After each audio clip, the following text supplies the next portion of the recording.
Assalamualaikum warahmatullahi wabarakatuh.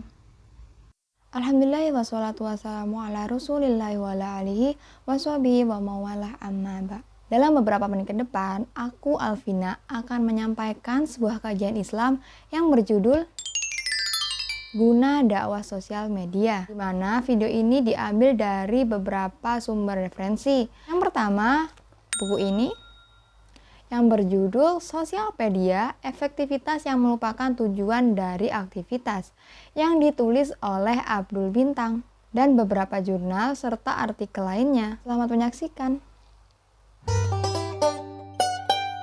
Nah, di era saat ini, media sosial itu sangat penting di kehidupan kita. Semua itu telah diperkuat oleh beberapa bukti yang selama ini kita dapat.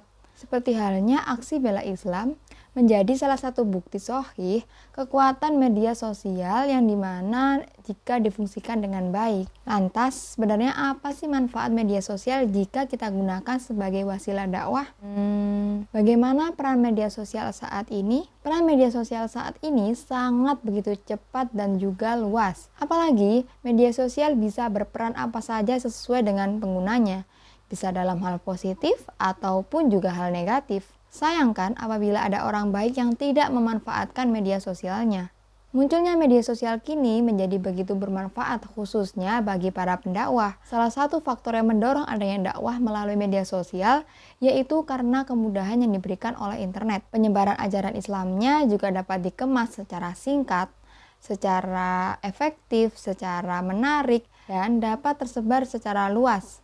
Lalu, mengapa harus berdakwah via media sosial? Pertimbangan utama untuk menjadikan media sosial sebagai media dakwah tentunya berkaitan erat dengan posisi media sosial saat ini, yang dimana media sosial sebagai objek yang diminati oleh semua kalangan di seluruh dunia. Memanfaatkannya sebagai media sosial tentu saja merupakan bagian proses kulturasi dakwah, yaitu dakwah yang mempertimbangkan potensi dan kecenderungan kultural masyarakat. Sejatinya dakwah harus mampu menyesuaikan dengan kecenderungan masyarakat, maka memilih media sosial sebagai media dakwahnya juga merupakan suatu keharusan nih bagi seorang dai.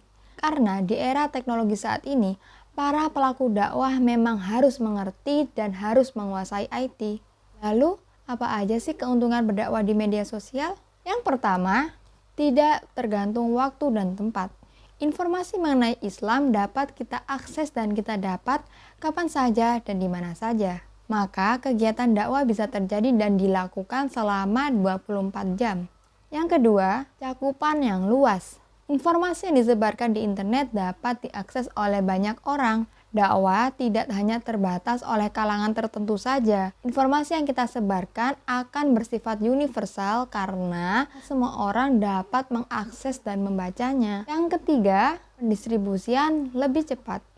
Internet menjadi media penyebar informasi yang cepat saat ini. Dalam hal hitungan detik, informasi yang kita tulis sudah bisa tersebar kemana-mana. Yang keempat, keragaman cara menyampaikan. Jadi, berdakwah dapat disampaikan melalui banyak bentuk nih, mulai dari bentuk tulisan, meme, gambar infografis, software, audio, ataupun audiovisual yang menarik. Intinya, dakwah sekarang banyak ragamnya. Kita juga bisa mengaksesnya via Facebook, Twitter, Line, lalu WhatsApp, lalu Instagram, ataupun YouTube. Nah, keberagaman ini pula yang membuat dakwah melalui internet dapat menjangkau di beberapa banyak segmen. Lalu, apakah media sosial sarana yang tepat untuk berdakwah? Saya kira semua media sosial penting untuk dakwah. Semua dapat dimanfaatkan untuk berdakwah.